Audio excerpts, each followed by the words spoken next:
Imagine feeling so out of place everywhere you go. Like everywhere and nowhere feels like home. And then eventually hitting the point where a change must serve as the catalyst to create something comfortable, familiar, and safe, but evolving and expanding to your personal growth as a human, all at the same time. Am I asking too much out of life? Or am I just not willing to give up until I realize my dream?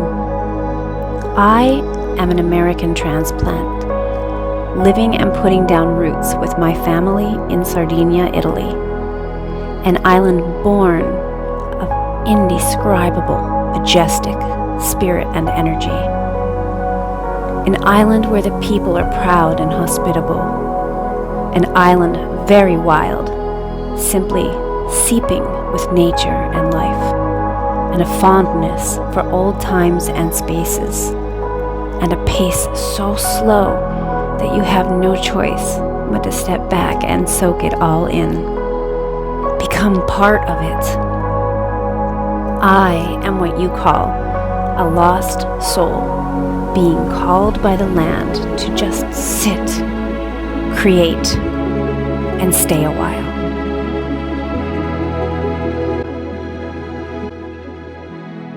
Sardinia is the second largest island in the Mediterranean off of the coast of Italy, second only to Sicily.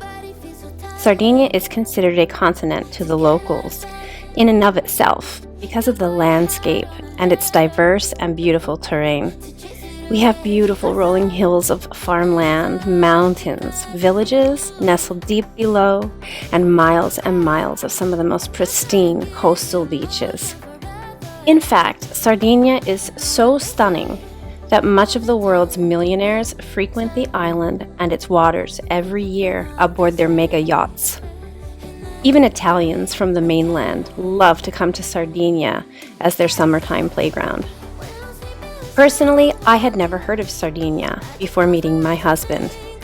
In fact, many Americans had never heard of Sardinia. And it's always a joke among my husband's American friends after they Google the island. What in the world are you doing in Los Angeles when this paradise is where you hail from, is what they commonly ask. My husband made the mistake of introducing me to Sardinia and his family and friends when our son was just 9 months old. It was my first time in Italy. We had done Rome and Venice on that trip, and after seeing Sardinia, I had wished we would have just gone straight to Sardinia to spend the entire vacation. I fell in love with her turquoise seas and white quartz beaches, the people, their hospitality, the freshness of the food, and I always say that upon returning to California, I cried tears during the flight because I did not want to leave. There's magic in the earth in Sardinia, and in the air, and in the water, and in the hearts of the proud people who live there and keep steadfast in their ancient traditions. Sardinia is so antique that it existed long before the boot of Italy rose up out of the water and the Roman Empire prevailed. Although there's no perfect place on earth, Sardinia is truly magical. The energy here is incredibly unique, and it's just so hard to explain. While it's not for everyone, it certainly is the atmosphere that I've been seeking. The lifestyle here is very slow-paced. The locals love to remind you that life happens and things get done, piano e piano. This is in stark contrast to the American lifestyle of hurry up and get her done. Sardinia dates back to prehistory, with the Stone-aged Domus de Janus and the Bronze-aged Nuraghe left over from the Nuragic civilization, still standing today. This island is a cultural icon representing the evolution of mankind, and more archaeological discoveries are being exhumed every day.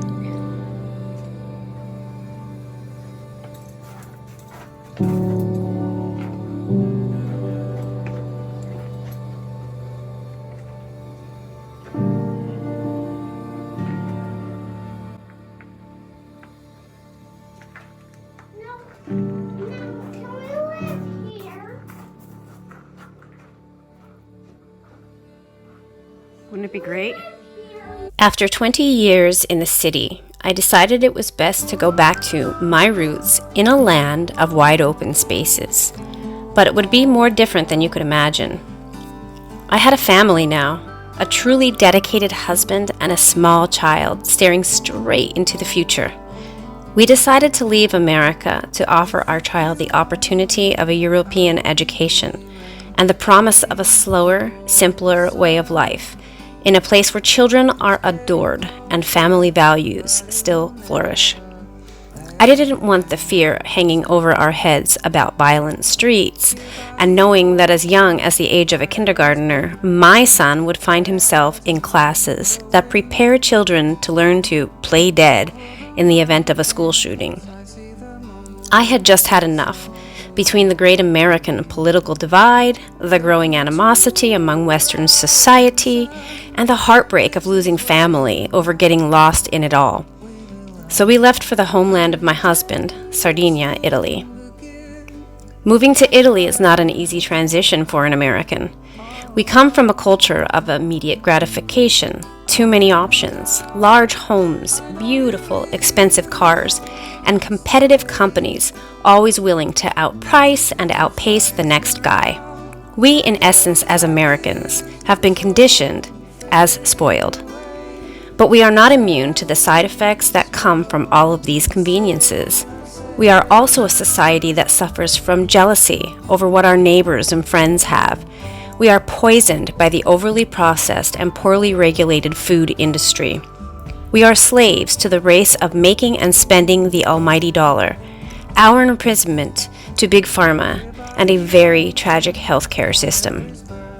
Next to China, we have the second highest rate of premature deaths due to cancer and other stress-related illnesses, not to mention the ever-climbing rate of suicide.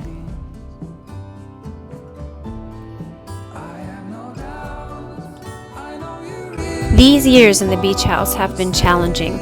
Our basement flooded 5 times in the first 2 years.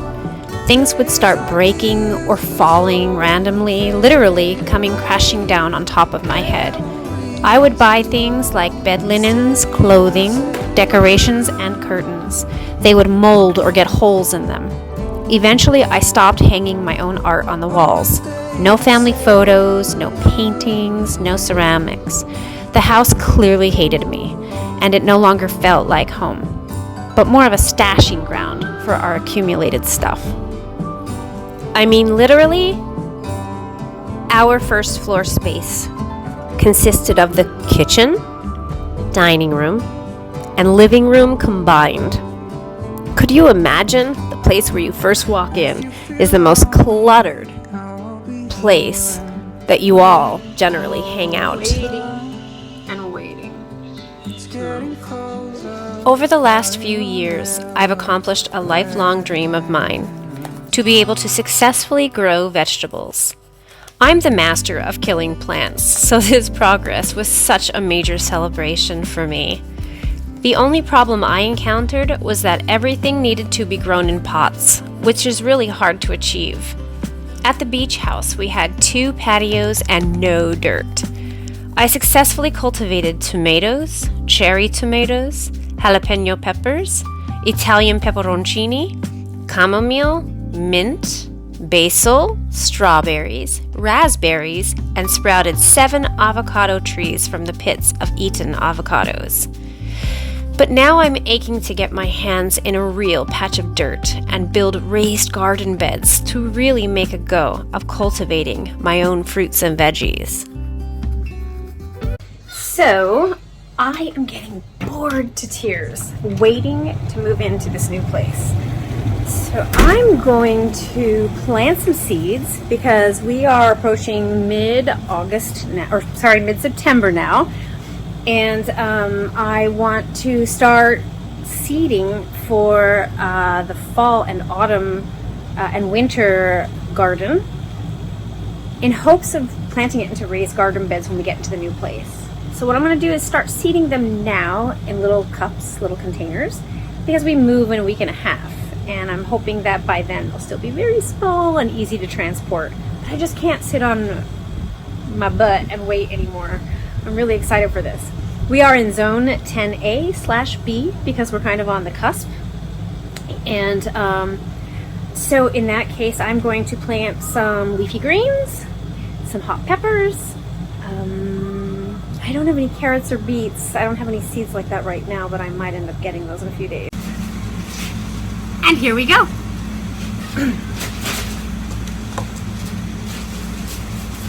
The only thing I worry about is the concept that these are biodegradable cups. It's really difficult here in Italy to find any kind of plastic or paper cups, even though we recycle everything.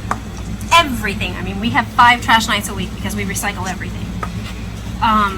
The majority of things now are compostable. So these are compostable. Now, we're only here for another week and a half. I'm hoping at least that I can germinate these seeds. And if I can germinate these seeds and these cups are still kind of holding their own, I can literally plant the entire cup into the ground or the container or wherever it is I'm planning to plant my plants, because they are compostable, biodegradable. So I have poked holes in the bottom for drainage. I'm going to probably put them in some kind of a tray. They're oftentimes recycled plastic trays that frozen food items come in and things like that for this purpose, to serve as a drip tray for my plants. Oh my god, that dirt smells so good. Love the smell of dirt.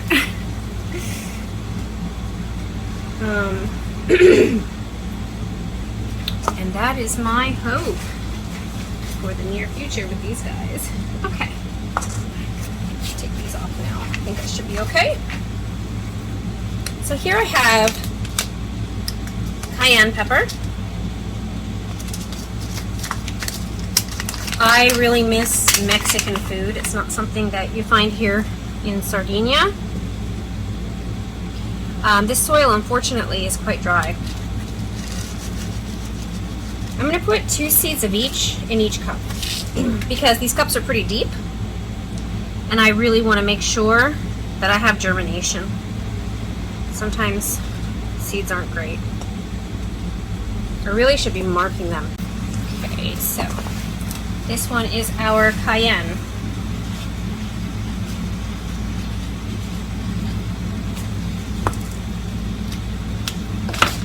Okay. Now we have classic Italian basil, basilico italiano classico. Probably should have wet the soil first. It's okay. These are really tiny seeds. If they're really tiny seeds, maybe I'll do like, I don't know, between 4 and 5. It's okay. Because I'd like to plant them in a row eventually anyway, and I don't have seeding trays. Because I don't have seeding trays,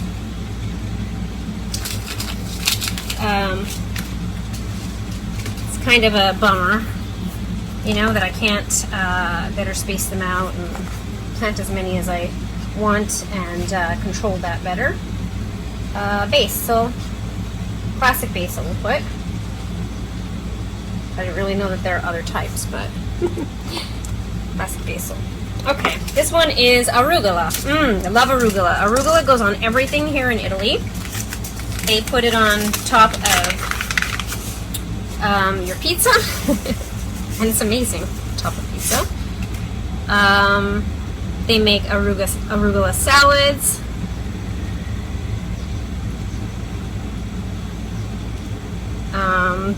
It makes a wonderful leafy green bed of flavor underneath your salmon or any kind of grilled fish. So this is rucola. Rucola in Italian. I'm going to do some kind of a weird mixed lettuce leaf. They're calling it miscuglio da taglio. I really don't know what that is, but I am equal opportunity when it comes to lettuce. For the most part, I like it all. Now, I'm not sure if all these are going to germinate. I put a bunch in there, a bunch. You know, like I said, when they start to germinate and grow up, I'm going to call this mixed green lettuce, because I really don't know what kind it is. Mixed greens lettuce. You know, I've never really marked anything before, and that's always been a mistake. Because I would have things start coming up and I wouldn't know what the heck they are until they fruited, if they did. And, you know, with lettuce and leafy greens, that's kind of a difficult situation to get yourself into. Because you're like, what kind is this? I don't even know. And you don't know if it's, you know, fully mature and ready to harvest for consumption or what the deal is, because it just looks like a weed. So, it's time to start. Now this is jalapeno, I believe.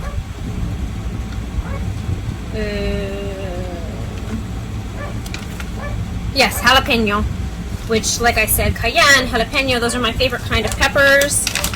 The spicy peppers here in Italy, commonly referred to as peperoncino, are a little bit milder. They're spicy nonetheless, but they're not like, you know, your typical Mexican and North American peppers, which I miss greatly because I love Mexican food. Okay, what do we say? These jalapeno. But they do thrive here. Peppers grow really well. Jalapeno. One thing I have a hard time germinating here is cilantro. Ooh, gosh, that's a hard one for me to germinate. And I miss cilantro like you cannot believe. Herbs generally do really well here in fall and winter, so you know what? I think I probably should try. This one is spinach.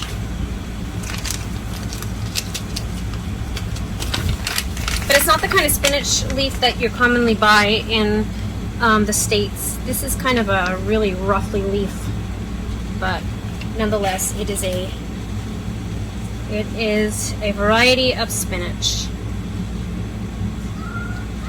One of the reasons why I've been craving a place to grow my own leafy greens is because here, when you buy produce, nothing has any growth hormones in it or pesticides or anything like that. So when you buy it at the market, it does not last long in your fridge. It's not like in the US where things really tend to stay fresher longer. Not at all. And this is regular lettuce.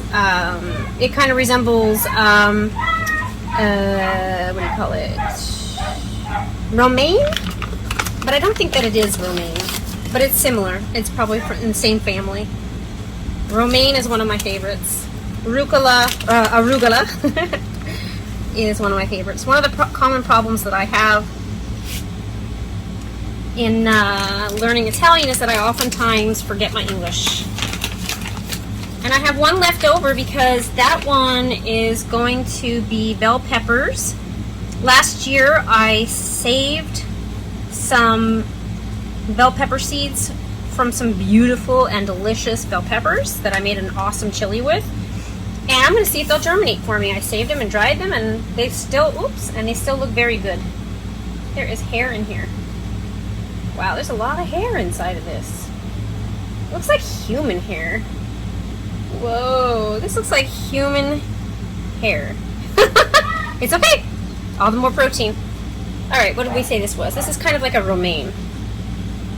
I don't know if it technically is, but at least when it starts to grow, I can expect that I'll know what. Okay. Here we have our pepper seeds. I'm not even sure what... I put this in here to kind of absorb moisture. Oh no, there's some seeds in that too. They still look wonderful. Ooh. Oh, they even smell good. So, let's try a couple peppers here. I'm gonna just, because these are really nice and deep and really large, I'm gonna go ahead and try to germinate them all, and then I'll separate them, take them apart, and put them in smaller planters or put them in cups like these, one a piece.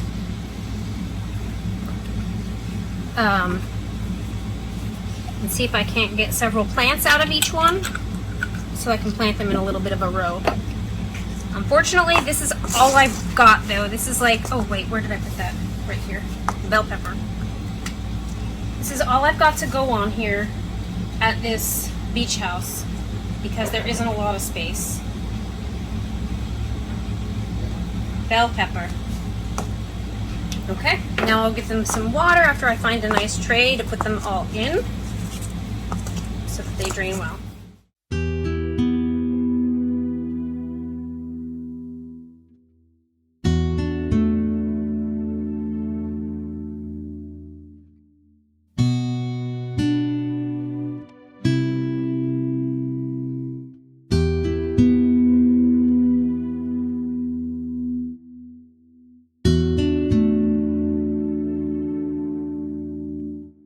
One of my passions is fiber art.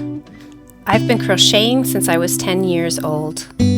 I learned to cross stitch at the age of 14 after I asked my home economics teacher to show me how to get started. Since then, I've taught myself to knit when my son was born and have dabbled in cross stitch design and indie hand dyeing of wool. This year I learned how to work the classic filet crochet style of our great-grandmothers, and I've begun working doilies using very fine crochet thread. This is a craft that has since become a thing of the past, with the last generation of Sardinian and Italian women now reaching the age of bad eyesight, and leading ultimately to the retirement of the craft. I enjoy being invited to their homes to see their lovely handcrafted tablecloths, their window draperies and doilies, as many of these truly talented ladies still display their handmade treasures within the home.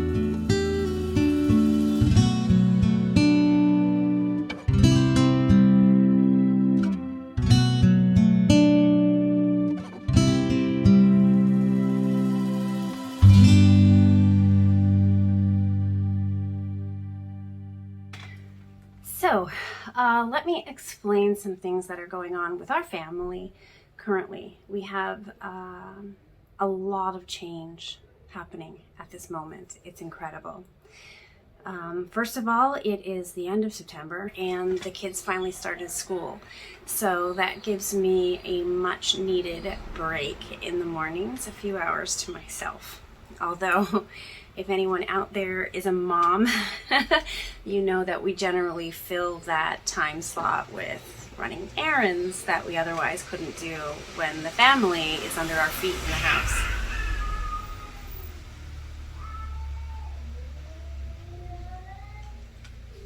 Okay. We have a lot of neighborhood cats.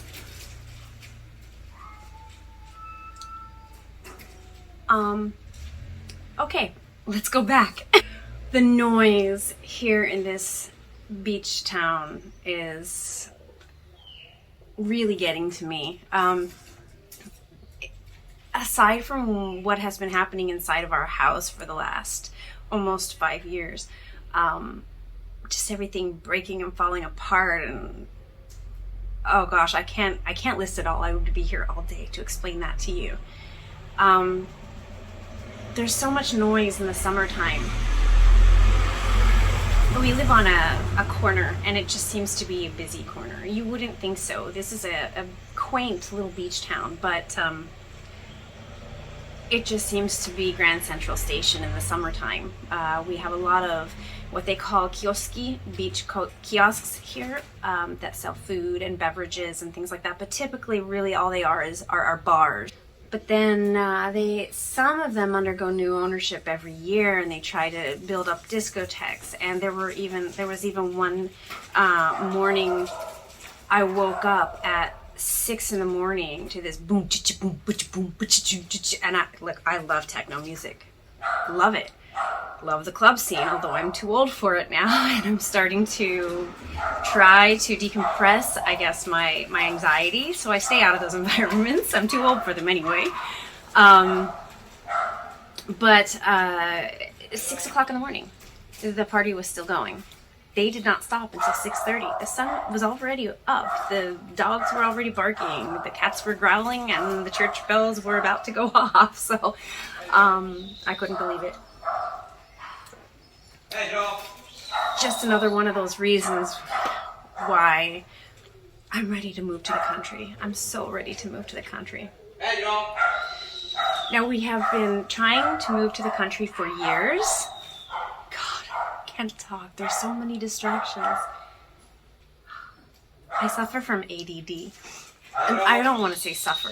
It's part of my life, and I accept that, and I'm cool with it. There are gifts to be had with that. But I don't do well with distraction. Vero, lasciami in pace. I can't get through this video. I'm new at this vlogging thing, so bear with me. But I don't even know where to start. I want to share with you all this wonderful journey that we are about to embark upon, because there's just going to be so much change in our life, and it's going to be very interesting. So I moved to Sardinia, Italy about almost 5 years ago with my husband and my child. My child was then 2.5. He is now about to turn 7. He's autistic. We just received the diagnosis last year, and it really explained a lot in terms of kind of his mannerisms and his behaviors, and maybe some of the things that he finds challenging and some of the things where he excels in. So we're really grateful to have that diagnosis so that we could understand our child more and find out if there were any resources that he needed. In fact, a Sostegno teacher to follow him in school is actually very important, because he also has ADD like his mama, and it's really difficult for him to focus on the subjects that just are completely of no interest to him. So these teachers are put in place and paid for by the government to follow that particular child and keep him on track, keep him focused. They even approach his subject learning from a standpoint of his interest. So for instance, his obsession are light bulbs, all things lights, any kind of lamp, but he's really particularly honed in on the light bulb. That's all he draws. He draws the internal components. He disassembles them so that he can see all of the internal components on the inside of the lights. He knows the various types of lights, and he's just obsessed with it. He watches YouTube all day long to learn about light bulbs, everything light bulbs. So that's his forte. And for an almost 7-year-old child, like, he's building and constructing lighting installations, like light units. Like, he's an incredible force. He's just such a little genius. We're so proud of him. And if anything, I think his diagnosis of autism is it's a gift, actually. It's truly a gift. The kid is gifted. So we've been in this beach house for about 5 years. It's very small. It's a beach house. It's very tight and tall. There are 3 stories. There are 3 bathrooms. There are 3 bedrooms, but the majority of the open space is not actual living space. That is in the basement. It could have been utilized as living space, except for the fact that our house had flooded 5 times in the 5 years. The problem is that the basement level of these houses here were built below sea level.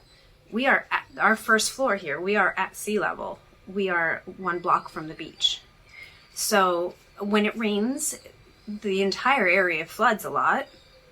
And so does our basement. We've grown. We've grown out of this house, and we're ready for something bigger. And we're ready for our forever home. So a few years ago, we tried to buy a huge piece of agricultural property on which there are no buildings except for an old shed and an old pig quarters where they kept the pigs. The problem is that they had asbestos roofing on these 2 structures, and the shed was illegally built long time ago, which is very common here. Because of Italian bureaucracy, in order for the owners to be able to sell the property to us, they needed to bring it up to code. So they needed to do something about that. Now, to find contractors and to pull permits and to have inspectors come, Italian bureaucracy is slow. especially Sardinia. It is slow. Everything is slow moving. If you speak with any Italian or any expat who lives in Italy, they will tell you, piano piano, the life is slow. Generally speaking, we move here for that quality of life. But what you don't understand, especially if you're American like me, where we are used to instant gratification and competition, where if one contractor doesn't do the work, ciao, bring in the next one. He's ready to work. We don't have that here. Nobody's ready to work. It took a very long time. And the more time it took, we started to realize that we were going to build our house on this property. And even that was, you were only allowed a certain amount of square footage because it's agricultural land, not residential land. And we just saw ourselves getting into something that was going to take forever to make happen, if at all. And after 5 years in this tiny house, I'm a Cancer. My home is my sanctuary. We are stepping on each other. The living room and the kitchen and the dining room are one small space. And it's also the entryway. Can't make it work anymore. Can't do it. It's affecting my mentality. It's affecting my quality of life. It's making me a nervous wreck. I'm riddled with anxiety and depression. And, I also believe that there is a bad energy here. I don't think it's something that intends to hurt us, per se. And it's certainly not an energy that I feel that I'm afraid of or anything like that. I have no fear. It's just that I feel like something is specifically messing with me. Things only go wrong at the house when my husband is away. Granted, he's away a lot. But it started to become that the minute he would depart for the airport, that's when a major disaster would happen here at the house, such as flooding, or such as my son and I getting locked inside of the bedroom and not being able to get out because we had one of those folding doors on the bedroom. And mind you, it was on the second story, so couldn't just fly out a window and jump to the ground. Just things like that would always start to happen, or that my son would become ill and I would have to take him to emergency. These things always happen almost immediately when my husband would leave. And I just kept saying, there's something here that messes with me.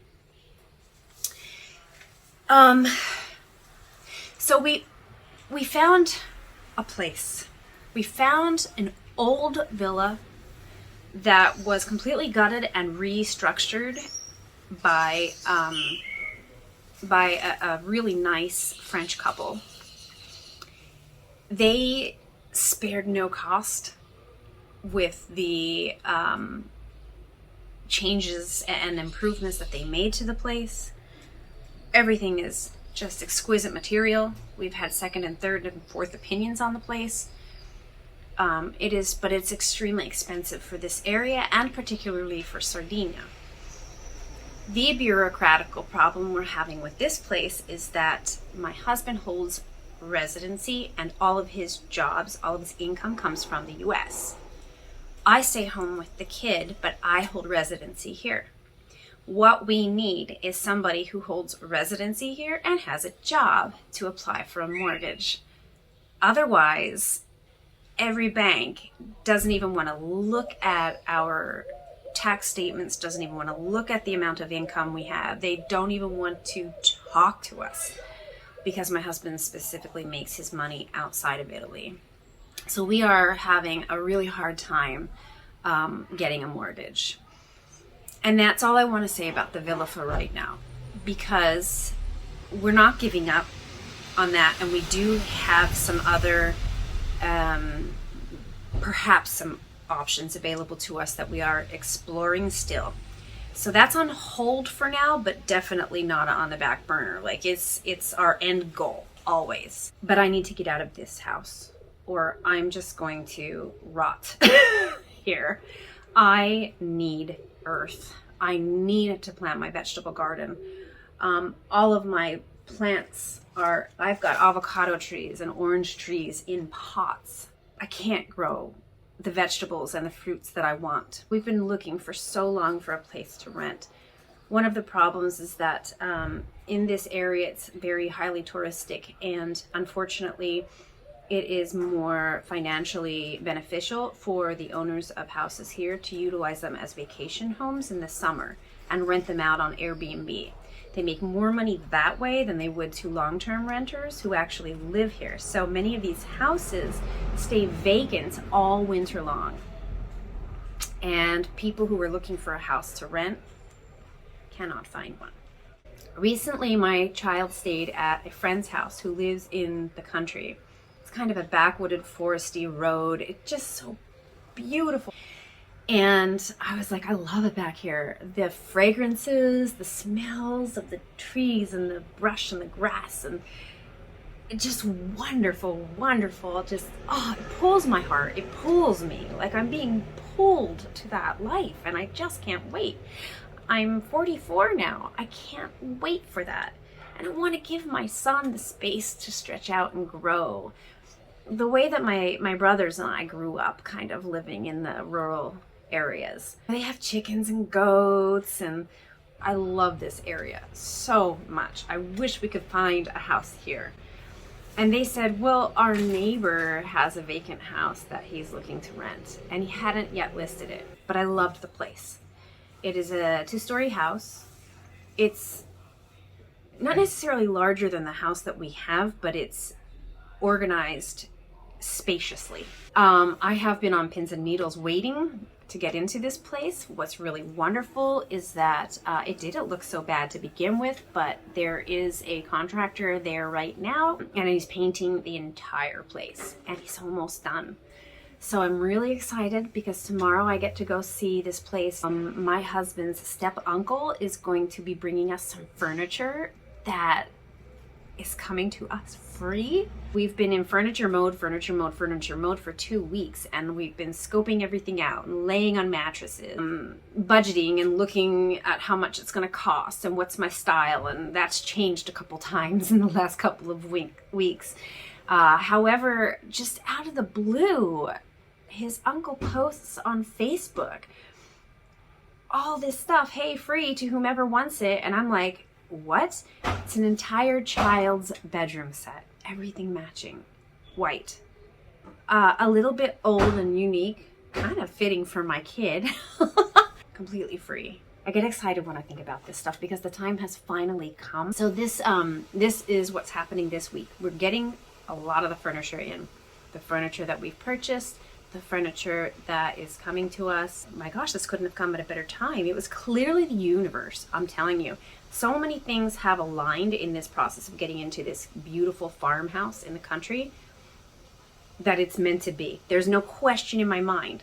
And I pretty much decided almost immediately that I wanted to live there. We had a very unexpected event happen on Saturday.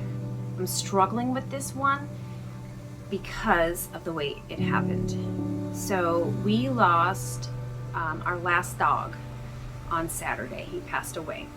He was old. His sister, our Yorkshire Terrier, was old. She passed away 5 months ago. I've also lost a dog about 6 years ago when we still lived in California. That one was really hard on me because that dog had been with me for a long time. He lived to be 21 years. They are all rescues. All I ever did was rescue because I worked in rescue and I worked with animals in LA. And that was hard because he was my bestie. And but he was sick for a super long time, and even waited for us to return from a vacation to pass away, even though he was just on his last legs. And then my Yorkie died 5 months ago, and she was very old, and she couldn't walk any longer. We tried to keep her comfortable, tried to get her to eat, and she just got so weak that she gave into it, and we knew it was going to happen. So I had preparation with both of those dogs, but this dog, we were standing in the kitchen speaking, and I caught something out of the corner of my eye that just felt like it didn't belong there. And I looked down, and there at my feet was my dog. He's always at my feet, so I don't know why in my subconscious it felt like it didn't belong. I think it was because of the position he was in. So I instantly knew something was wrong, and I got down, I put my hand on him, and he was cold. I was like, Pappy, Pappy. And I noticed he was still breathing, and he was really gasping for breath. He was trying to breathe, but his tongue and his gums were completely white. So he wasn't getting enough oxygen, and it was very easy to see in all of my experience. I worked beside vets. I worked in animal care for 19 years. I just knew my dog probably had a heart attack and was definitely taking his last breaths. Overall, it took about a half an hour, and I sat there with him, just trying to make him comfortable and stuff, and giving him permission to go be with Penelope and Albert, my other 2 dogs. But I don't think I can get over the shock of it, because he wasn't sick. We just didn't expect this to happen. I was looking forward to taking him to the country and letting him run around outside and chase little critters. And I know he was still an old dog, but this dog had a lot of energy. He had a lot of spark in him still. That's why this came as such a shock. For as long as I can remember, I've always had dogs. And I feel his presence here still. A lot. With my Yorkie, it seemed like she just couldn't wait to go. Typical terrier. Typical terrier. I didn't feel her energy lingering around, but with Pappy, I do. He was a mama's boy. He chose me. He was a failed foster dog. I wasn't supposed to keep him, but he attached to me. He chose me, and I just knew, you know, I remember he was my 4th dog at the time, and I remember telling, and I was living in, like, in between homes and little apartments, and I remember telling my friend who was one of the heads of the rescue organization, I said, you know, what would you think if I adopted this dog? What would you say to that? I expected her to tell me, no, I think you have enough dogs, you know? She said, I was waiting for you to say that, because this dog just wouldn't cling to anyone else, and he attached himself to me. So that was my Pappy. So this is a change that has been really difficult for me to deal with, I think, in the past couple of days. And we have to move on. We have really good times ahead of us. We just have to look forward to those moments and dive into it, and we are certainly going to be kept busy enough. And I hope that all 3 of my dogs are playing on the Rainbow Bridge in doggy heaven, waiting for my hopefully old ass to come visit them when I die.